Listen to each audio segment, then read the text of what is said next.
قمرون قمرون قمر سيدنا النبي قمرون وجميل وجميل وجميل سيدنا النبي وجميل. Assalamualaikum warahmatullahi wabarakatuh.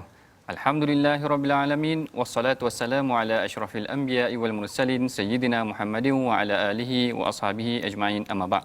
Apa khabar tuan-tuan yang dirahmati Allah sekalian? Mudah-mudahan kita semua berada dalam keadaan yang sihat sejahtera dalam musim pandemik ini. Baik, bertemu kita lagi dalam program My Hadis Time Rasulullah Suri Teladan, yang mana kalau sebelum ini kita telah membincangkan tentang Suratul Baqarah serta pengisian-pengisian pengajaran yang penting yang ada dalam Suratul Baqarah. Hari ini kita akan meneruskan lagi dalam halaman yang seterusnya. Baik, sebelum kita masuk kepada halaman yang seterusnya, suka saya untuk berkongsi dengan tuan-tuan bahawa Suratul Baqarah ini pernah diceritakan di dalam Sahih Bukhari mengenai seorang sahabat yang namanya Usaid bin Khudair. Usaid bin Khudair ni satu hari dia mendirikan Qiyamul Lail dan dia membaca Suratul Baqarah. Dan ketika mana dia sedang membaca Suratul Baqarah, tiba-tiba kuda dia tidak boleh duduk diam. Sehinggalah dikatakan dalam Sahih Bukhari, idh qara'a jalatil fars. Maknanya bila dia baca, kuda dia tak erti duduk diam. Apabila perkara ni diadukan kepada Rasulullah sallallahu alaihi wasallam, Rasulullah sallallahu alaihi wasallam menyatakan bahawa itu adalah malaikat. Tilkal malaikah danat li sautika. Rasulullah kata itulah dia malaikat yang turun untuk mendengar bacaan engkau. Masya-Allah tuan-tuan.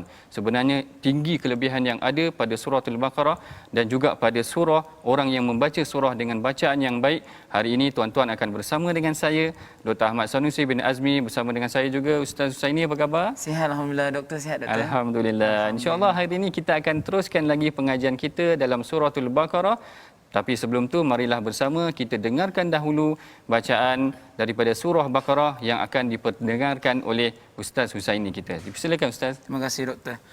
InsyaAllah tuan-tuan dan puan-puan yang berada di rumah, ayuh kita buka mushaf kita, kita buka Suratul Baqarah ayat 6 sehingga 10. Sama-sama mudah-mudahan kita mendapat keredaan daripada Allah Subhanahu wa taala. A'udzubillahi minasyaitonir rajim. الذين كفروا سواء عليهم أأنذرتهم أم لم تنذرهم لا يؤمنون ختم الله على قلوبهم وعلى سمعهم وعلى أبصارهم غشاوة ولهم عذاب عظيم ومن الناس من يقول آمنا بالله وباليوم الآخر وما هم بمؤمنين يخادعون الله والذين آمنوا وما يخدعون إلا أنفسهم وما يشعرون في قلوبهم مرض فزادهم الله مرضا ولهم عذاب أليم بما كانوا يكذبون صدق الله العظيم. Sadaqallahul azim. Masya-Allah, masya-Allah Ustaz, bacaan yang sungguh merdu sekali ya.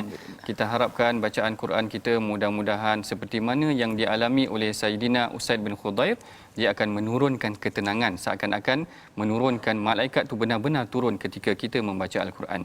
Baik, kalau tuan-tuan perhatikan kita belik muka surat yang halaman yang ketiga ini, kita akan dapati bagaimana Allah Ta'ala memulakan perbicaraan. Kalau sebelum ni awal surah Baqarah Allah Ta'ala menceritakan tentang sifat orang muttaqin, maka dalam halaman seterusnya Allah Ta'ala menceritakan tentang dua golongan, iaitu golongan yang pertama golongan kafirun dan yang keduanya adalah golongan munafikun. Dan hari ini kita akan baca satu hadis mengenai sifat-sifat orang munafik. Dan marilah kita sama-sama tuan-tuan perhatikan pada TV masing-masing, kaca TV masing-masing tentang hadis yang akan kita bacakan pada hari ini insya-Allah. Hadis ini diriwayatkan oleh Al-Imam Bukhari yang mana ia menyebutkan an Abdullah bin Amr anna Nabiy sallallahu alaihi wasallam qala arba'un man kunna fihi kana munafiqan khalisan wa man kanat fihi khassatan minhunna kanat fihi khaslatun minan nifaq hatta yad'ha idza tumina khana wa idza haddatha kadzaba wa idza ahada ghadara wa idza khasama fajara. Maksudnya daripada Abdullah bin Amru bahawa Nabi SAW bersabda, 4 sifat yang jika ada pada seseorang maka dia telah benar-benar munafik, dan jika seseorang itu ada satu sifat daripada semua itu maka dia memiliki sebahagian daripada sifat munafik sehinggalah dia meninggalkannya, iaitu apa dia? Apabila dia diberi amanah dia khianat, apabila dia bercakap dia berbohong, apabila dia berjanji dia ingkar, dan apabila dia berselisih dia melampaui batas. Hadis yang diriwayatkan oleh Al-Imam Bukhari dan Muslim. Masya-Allah tuan-tuan, perhatikan kat sini satu sifat yang menarik yang mana Allah Taala telah perincikan dalam Al-Quran. Pada awal perbincangan tadi Allah Taala perincikan tentang sifat orang kafirun dulu, kemudian Allah Taala masuk pula tentang sifat orang munafik. Perhatikan kat sini Ustaz Husaini ya. Bagaimana Allah Taala kata orang munafik ni jiwa dia bermasalah, fi qulubihim marad. Hati mereka sakit. Ni sakit. Ya, betul. Hati sakit ni macam mana? Ada. Ya, kalau luaran dia sakit kita boleh nampak. Ya. Tapi kalau dalaman dia sakit itu masalah. Itu masalah. Yang inilah sebab itulah Rasulullah SAW dia memberikan kepada kita 4 ciri yang sepatutnya kita bincangkan pada hari ini, yang mana ciri-ciri ini menyebutkan tentang apakah yang dimaksudkan ataupun apakah tanda-tanda bagi sifat orang munafik. Baik, perbincangan tentang ciri-ciri orang munafik dan perincian mengenai hadis ini kita akan bincang seterusnya selepas daripada ini. Mari kita rehat seketika dulu, jangan ke mana-mana. Temui kami lagi dalam rancangan My Hadis Time Rasulullah Suri Teladan.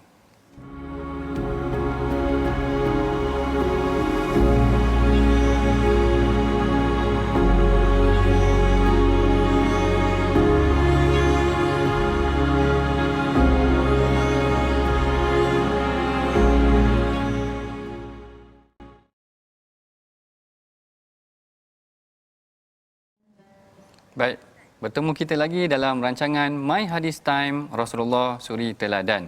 Baik, kalau tadi kita dah bacakan hadis mengenai tentang sifat orang munafik, kita dah tengok pertama ayat Quran apa Allah Taala ceritakan tentang sifat munafik. Kemudian dalam hadis Rasulullah perincikan lagi tentang sifat-sifat orang munafik. Maka perbincangan kita dalam sesi kali ini menelusuri lebih mendalam tentang hadis tersebut. Kalau tadi kita baca hadis tadi Ustaz Husaini, ya. Ustaz Husaini perasan tak siapa yang sahabat yang meriwayatkan hadis tersebut? Baik, daripada apa yang saya dengar tadi doktor, sahabat yang meriwayatkan hadis ini iaitu bernama Abdullah bin Amr. Betul. Abdullah bin Amr ni doktor, beliau ni merupakan pada zaman kecilnya menghabiskan masanya dengan Al-Quran. Mana kata zaman kecilnya tu dia adalah antara kanak-kanak yang soleh. Ya, Al-Quran ni dalam seperti mana yang dinukilkan oleh Imam Nawawi dalam kitabnya At-Tibyan fi Adabi Hamalatul Quran, Abdullah bin Amr ni menghabiskan Al-Quran itu dalam 1 hari. Maknanya doktor dia khatam 1 hari doktor. Masya-Allah. Jauh dengan kita Jauh dengan kita. Jauh kita dengan ni kita. kalau 1 hari 1 juzuk pun rasa macam menggigil jugalah. Okay. Itulah sedikit tentang Abdullah bin Amr doktor. Baik, betul Ustaz Husaini. Ya. Mari kita sama-sama perhatikan siapakah tokoh perawi kita pada hari ini.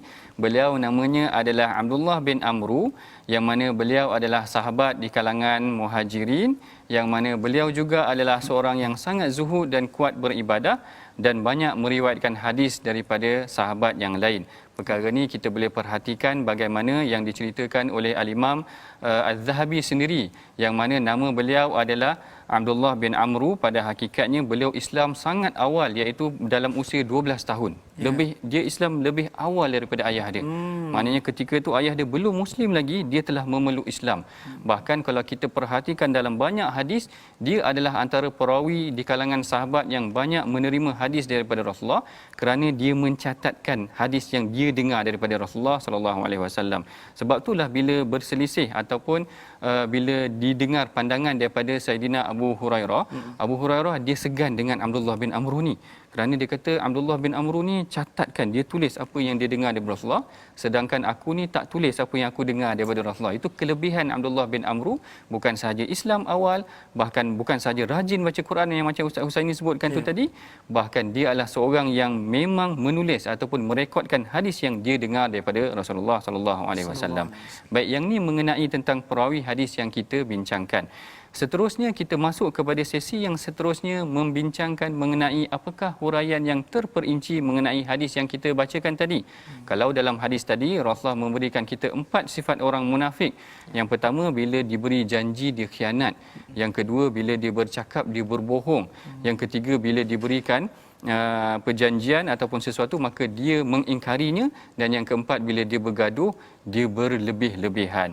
Jadi dalam membicarakan tentang hadis ni sebenarnya Ustaz Husaini ada seorang imam nama dia Al-Imam Ibn Rajab.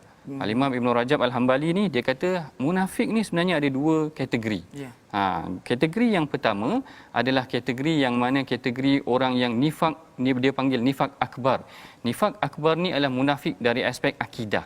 Dia memang betul-betul tak beriman tapi dia pura-pura sahaja beriman. Yang ni yang macam ada pada zaman Rasulullah. Yang ada zaman Rasulullah, mereka cakap dengan Rasulullah nak tolong Rasulullah. Contoh, saya bagi contoh macam dalam perang Uhud. Betul. Mereka janji nak tolong Rasulullah dalam perang Uhud. Tapi bila mana Rasulullah dah bergerak ke medan Uhud, 300 daripada orang munafik ni balik, patah balik. Bayangkan kesusahan yang dialami oleh Rasulullah. Daripada tentera yang ramai, sebahagian 1/3 balik. Ini adalah kesan daripada hasutan orang munafik tu sendiri. Tak silap saya diketuai oleh Abdullah bin Ubay. Ya, betul. Yang ni golongan munafik ni diketuai oleh Abdullah bin Ubay di Madinah. Manakala jenis nifak yang kedua pula, tadi nifak yang betul-betul munafik akidah. Yang kedua adalah munafik ataupun nifak asghar, iaitu munafik yang kecil yang berbentuk amalan. Iaitu macam yang kita bincangkan tadi kan, kadang-kadang kita perasan, kadang-kadang kita pun ada bohong. Ustaz ini ada berbohong tak? Dulu pernah. Maknanya saya nak ceritakan, kadang-kadang mungkin ada di kalangan kita pernah berbohong ataupun tidak menepati janji. Yang ni dikategorikan oleh Al-Imam Ibn Rajab sebagai munafik yang kecil, yang bukanlah dimaksudkan dia benar-benar munafik, tetapi seperti mana yang diriwayatkan oleh Al-Imam Nawawi bahawa mereka ini mempunyai ciri-ciri orang munafik. Maknanya kita tak boleh senang-senang nak kata, kau munafik ni, kau tipu aku. Tak. Kita hanya boleh kata pada dia, engkau ni ada ciri munafik ni sebab engkau cakap tapi kau tak menepati janji. Seakan-akannya begitu Al-Imam Nawawi punya huraian. Tetapi apa yang saya suka juga untuk tekankan kepada tuan-tuan, sebenarnya sifat munafik ni sama macam yang Allah Ta'ala sebut dalam Quran, dia adalah penyakit hati. Yang ni yang disebutkan oleh Al-Imam Hasan Al-Basri, yang mana dia kata sifat nifak ini adalah ikhtilaful qalbi wal lisan, iaitu berbeza apa yang dia cakap dengan apa yang dia percaya dalam hati. Yang ni yang seakan-akan Allah Ta'ala nak gambarkan kepada kita, dan Rasulullah nak gambarkan kepada kita juga, bahawa mereka yang cakap tak serupa bikin ni, cakap lain tapi dalam hati lain, dia seakan-akan ada ciri orang yang sakit, iaitu ciri orang munafik ni tadi. Sebab itulah para sahabat mereka memang sangat bimbang kalau dia ada sifat-sifat orang munafik ni, sehingga kan mereka merasakan, ada di kalangan mereka yang merasakan takut kalau terkena sifat munafik ni nanti. Nanti kita akan bincangkan lebih terperinci lagi tentang sifat orang munafik, kebimbangan para sahabat dan sebagainya dalam sesi yang terusnya dalam program My Hadis Time Rasulullah Suri Teladan.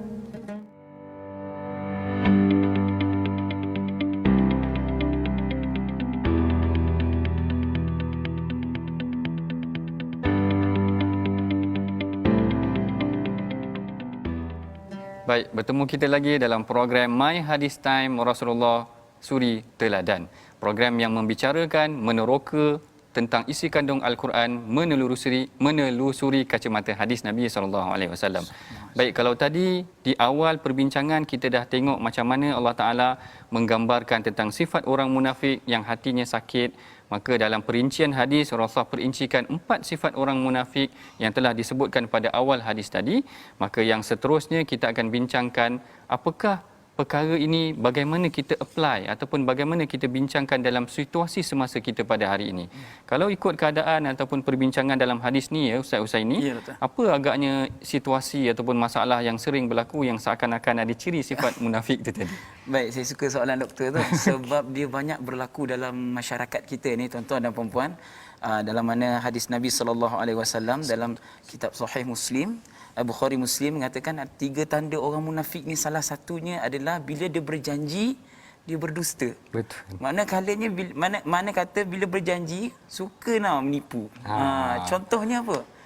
Aku on the way ni. Okay. Aku on the way tapi sebenarnya baru bangun tidur kan. Tapi benda macam tu yang bila buat sekali dua mungkin bagi masyarakat kita ni tak ada masalah lah kot. Yeah. Tapi bila dah banyak kali tu orang akan cop kita ni tak boleh pakai ni. Macam mana Dr. Baik, yang ni sebenarnya satu sifat yang agak bahaya juga tuan-tuan sebab kita dah bincangkan dalam hadis tu tadi bagaimana Rasulullah memberi amaran bahawa terdapat sifat-sifat orang munafik ni, salah satunya adalah dia bercakap tidak benar, bahkan bila dia berjanji dia tak tepati. Yang ni yang kita bimbang, bahkan yang ni bukan kita sahaja yang bimbang, para sahabat sendiri bimbang. Sebab tu yang saya sebutkan dalam sesi kedua tu tadi, ada sahabat sehingga dia rasa kalau dia tersilap sikit, apakah aku ni orang munafik? Perkara ni direkodkan di dalam hadis juga, kisah seorang sahabat nama dia Hanzalah. Hanzalah ni adalah seorang sahabat yang dia pergi jumpa dengan Saidina Abu Bakar. Dia kata, aku dah munafik ni Abu Bakar. Jadi Abu Bakar tanya kepada dia, kenapa pula engkau munafik? Jadi Hanzalah kata, aku ni munafik lah sebab aku rasa bila aku duduk dengan Rasulullah, aku rasa macam nak menangis je bila dengar tazkirah daripada Rasulullah, dengar ayat Quran daripada Rasulullah, aku rasa nak menangis. Tapi bila aku pulang balik kepada keluarga, aku gelak-gelak dengan keluarga, aku gembira dengan keluarga, jadi aku rasa macam aku ni munafik. Perhatikan bagaimana sikap Hanzalah. Begitu sensitif sekiranya dia punya hati tak konsisten, sehingga sebenarnya perkara itu bukan satu kesalahan pun, tetapi dia merasakan ataupun dia bimbang sekiranya dia terjerumus dalam sifat orang munafik. Lalu perkara ni dia ajak kepada Abu Bakar, dan Abu Bakar pun kata macam tu juga. Abu Bakar kata, betul juga, aku pun rasa macam tu juga. Duduk baca Quran ni rasa Masya Allah, rasa sedih, rasa nak menangis, masuk neraka dan sebagainya. Tapi bila balik dah tak ingat apa. Tak ingat apa dah. Jadi perkara ni diadukan kepada Rasulullah. Lalu Rasulullah SAW berkata kepada Hanzalah, sa'atan Hanzalah. Dia kata pada Hanzalah, ada kalanya memang begini Hanzalah, ataupun berperingkat-peringkat wahai Hanzalah. Tidaklah sepanjang masa kita kena rasa menggigil sahaja ke, tetapi ada kalanya dengan keluarga kita boleh luangkan masa dengan keluarga, tetapi jangan sampai melekat 4 sifat tu dalam jiwa kita dan dalam diri kita ustaz. Maknanya tak boleh kita janji dengan kawan on the way tak datang. Sebab itulah dalam saranan Nabi sallallahu alaihi wasallam kita digalakkan untuk membaca doa Allahumma ya muqallibal qulub thabbit qulubana ala dini. Baik, yang inilah perbincangan kita mengenai sifat orang munafik seperti mana yang telah disebutkan dalam Quran. Maka yang seterusnya marilah kita sama-sama lihat ataupun kita tengok pengajaran, resolusi apa yang kita telah pelajari pada hari ini. Kita saksikan sama-sama resolusi yang kita telah belajar dalam hadis yang kita bacakan pada hari ini. Baik, resolusi pengajian kita pada hari ini yang pertama, iaitu kita mestilah jauhkan diri kita daripada 4 sifat munafik yang telah kita bincangkan tu tadi. Dan yang kedua, kita dilarang untuk sewenang-wenangnya menuduh muslim lain sebagai munafik. Yang ni juga telah disebutkan ataupun dibincangkan juga dalam hadis. Dan yang ketiganya, ketekunan beribadah dan sifat takwa menjadikan kita membenci sifat munafik. Yang ni kita ambil daripada pengajaran daripada sifat Abdullah bin Amru, seorang sahabat yang meriwayatkan hadis ni tadi, kerana dia adalah seorang yang sangat takut kepada Allah sehingga dia merasakan diri dia tak boleh nak sikit pun melekat sifat munafik ni ustaz Baik, begitulah pengajaran ataupun perkongsian kita pada hari ini. Kita dah belajar tentang ringkasan umum tentang hadis tersebut, siapakah perawi hadis tersebut dan apakah dia pengajaran daripada hadis tersebut. Mudah-mudahan tuan-tuan, hari-hari kita baca hadis ni, mudah-mudahan hadis ni melekatlah dalam hati dan jiwa kita, dan kita menjauhi sifat-sifat yang tak elok yang telah disebutkan oleh Allah Taala dan juga yang telah disebutkan oleh Rasulullah sallallahu alaihi wasallam dalam hadis. Dan bagi mengakhiri pengajian kita pada hari ini, marilah kita sama-sama tandahkan tangan, berdoa kepada Allah untuk mudah-mudahan diberikan hidayah dan kekuatan untuk mengamalkan apa yang telah diajarkan oleh Rasulullah sallallahu alaihi wasallam, dan begitu juga dengan Al-Quran. Dan bagi meneruskan program kita juga memohon kepada tuan-tuan, menyeru juga kepada tuan-tuan agar marilah kita bersama menyumbang kepada tabung gerakan Al-Quran, seperti mana yang tuan-tuan boleh perhatikan dalam kaca TV masing-masing, yang mana melalui tabung inilah kita boleh melaksanakan program-program berbentuk kebaikan ini untuk disebar menyebarkan kebaikan terhadap Al-Quran. Baik, bagi mengakhiri pengajian kita pada hari ini, mari kita bersama tadahkan tangan berdoa kepada Allah. Mudah-mudahan Allah Taala memberkati pengajian kita. Dipersilakan Ustaz Husaini. Baik. InsyaAllah tuan-tuan dan puan-puan yang berada di rumah, sama-sama kita mengangkat tangan bermunajat kepada Allah Subhanahu Wa Taala. Mudah-mudahan Allah Subhanahu Wa Taala menjauhkan kita daripada perkara-perkara yang tidak kita ingin, insya-Allah. Bismillahirrahmanirrahim. Alhamdulillahi rabbil alamin. Wassalatu wassalamu ala asyrafil anbiya'i wal mursalin wa ala alihi wa sahbihi ajma'in. Ya Allah, ya Tuhan kami, Engkau Tuhan Maha Pengasih lagi Maha Penyayang. Berilah segala kebaikan di dalam diri kami ini, ya Allah. Jauhkanlah daripada sebarang kejahatan daripada diri kami ini, ya Allah. Ya Allah, ya Tuhan kami, tetapkanlah iman kami, ya Allah. Jauhkanlah perkara-perkara mazmumah, sifat-sifat yang terkeji ini jauhkanlah daripada kami, ya Allah.